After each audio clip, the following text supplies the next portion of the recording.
get on the TV in a second.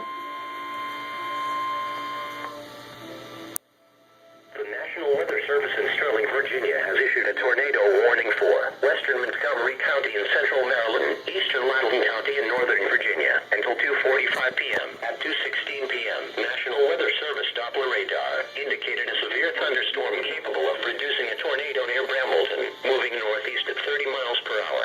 Strong rotation has been observed with this storm. Locations impacted include Ashburn, Lansdowne, Countryside, Poolsville. Take cover now. Move to an interior room on the lowest floor of a sturdy building and avoid windows.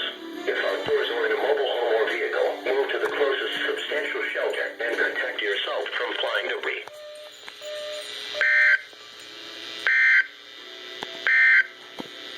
Now for the National Weather Service Marine Report. Second tornado warning. Awesome.